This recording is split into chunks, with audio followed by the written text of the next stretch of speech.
Baiklah, teks pada hari ini bertemakan tentang wal hamamah wan namlah, yaitu seekor burung merpati dan semut. Zahabat namlatun soghiratun ila jadwali ma'in litashroba wa tastarih. Seekor semut kecil pergi ke aliran air untuk minum dan beristirahat. Setelah ia selesai mengumpulkan makanan, fazallat qadamuha wasaqatat fil ma'i. Kakinya terpleset lalu ia jatuh ke air. Walam tastati al-khuruj minhu, dan ia tidak mampu keluar dari air.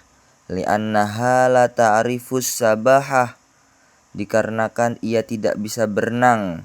Wa kadat staghraku, dan ia pun hampir tenggelam. Wa kanat hamamatu bayda'u jamilatu waqifatan ala hajarin fil ma'i. Ada seekor burung merpati putih yang cantik berdiri di atas air. Wa ra'at ma hasala lin namlah,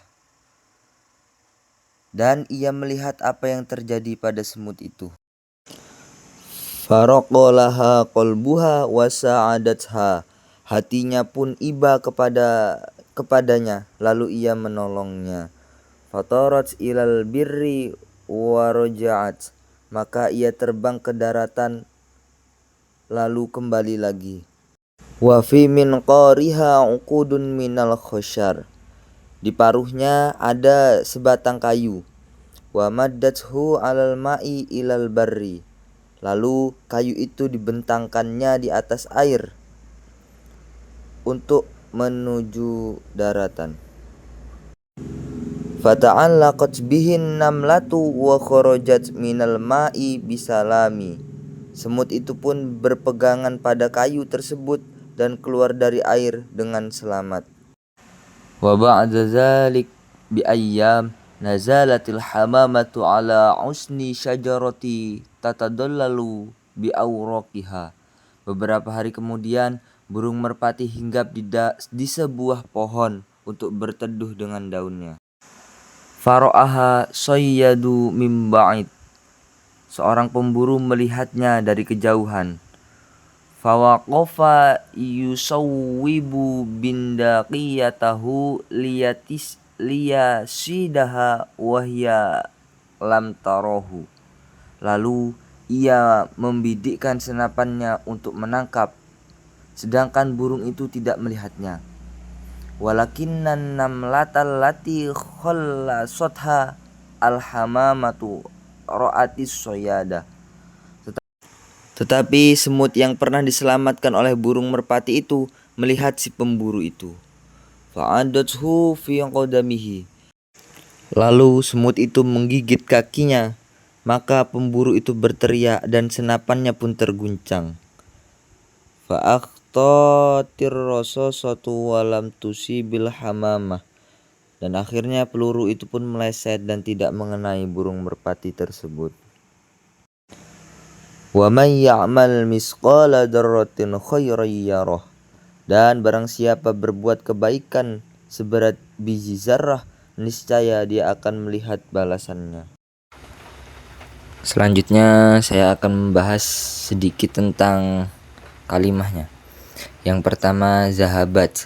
Zahabat itu fi'il madzi, asalnya zahaba, binanya bina sahih, artinya telah pergi. Kemudian namlah. Namlah itu kalimah isim, artinya seekor semut. Selanjutnya soghiratun. Soghiratun kalimah isim, maknanya kecil. Kemudian kata tashroba. Tashroba itu kalimah fi'il mudhari menggunakan i'rab nasab. Kemudian ibrohnya. Ibroh yang kita ambil dari cerita ini adalah bahwa sekecil apapun kebaikan yang kita tanam, pasti kita akan memanennya, atau kita pasti akan mendapatkannya. Dan kita jangan gampang meremehkan perkara yang kecil. Kemudian motivasi belajar bahasa Arab. Jangan merasa berat dengan bahasa Arab karena ia adalah bahasa hati sebelum lisan dan bahasa pemikiran sebelum kata-kata. Pelajarilah dengan tenang dan cinta, sebab setiap huruf yang kamu pelajari adalah langkah menuju cahaya, dan setiap kata yang kamu pahami adalah pintu yang terbuka untukmu. Jangan katakan ini sulit, tetapi katakanlah ini dekat, karena dengan kesabaran ia menjadi mudah, dan dengan ketekunan ia akan dikuasai. Sekian tugas dari saya. Wassalamualaikum warahmatullahi wabarakatuh.